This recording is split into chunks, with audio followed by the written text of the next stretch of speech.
There was one incident, Allahu Akbar, this is very sad. Wallahi, I heard this recently, and qasam by Allah, I cried. There's one person, he was saying, I went to one area, and I saw one man, he was sitting there holding his head and just rubbing it like this.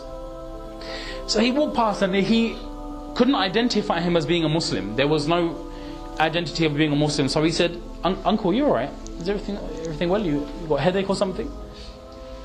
And then he said, what can I tell you, son? I'm in very, very bad position. I'm in a lot of pain. So he said, where are you from? So he identified his country and his nationality, and it just so happened, funny enough, they're both from the same town. Check that out. Coincidence. They were both from the same town. Now, I don't want to mention country because we're not here to attack personality, nationality or nothing. This is ibrah because we're one ummah. Kick nationalism to the side. Nothing to do with Islam. We are Muslim, one ummah, Muslims. He walked past and then he sat down and said, Uncle, okay, what's your situation? He said, look, son, I swear I wish I could explain my dard and the pain which I feel. I wish I could explain to you the pain which I am feeling. He said, I came back in the 60s. Poor people, we had nothing. We had absolutely nothing. Allah Ta'ala brought me here. I just so happened, I got married here. And after I married, I had 2 kids. But my concern was, I need to build bank balance. Basa. I need to build a house somewhere nice and big. So now what happened is, he said that I struggled and I worked.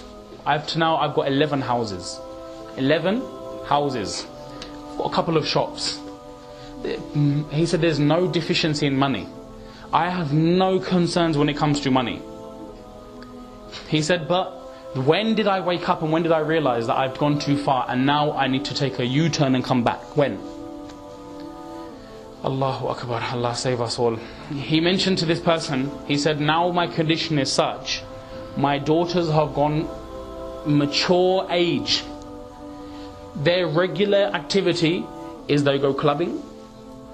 And so many times I have seen it with my eyes, they have brought men back into my house and they had made zina in my house. I swear by Allah, I'm not here to fabricate stories to impress you. I'm not here to fabricate a story to impress you at all. Because this is sharam for us, sharam. But this is the truth of what can happen. And by this time he was crying. Wallah, he was crying so much.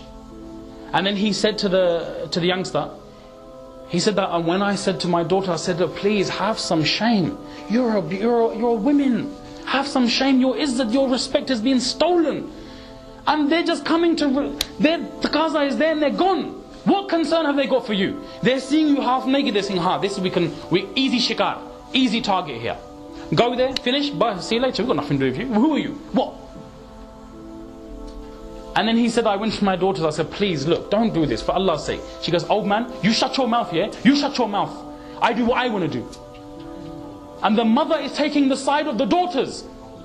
Free, they said, she's got her own mind, she can do what she wants to do. It's a free country we live in. No doubt it's a free country, and alhamdulillah it's a free country. But does that mean we sack our Islam off? We sacrifice the teachings of Rasulullah?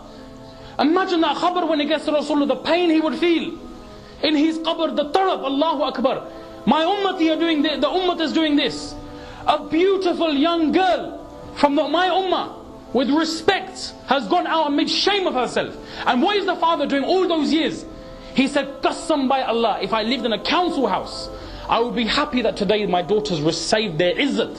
We don't know what's going on, that's the truth, we don't know.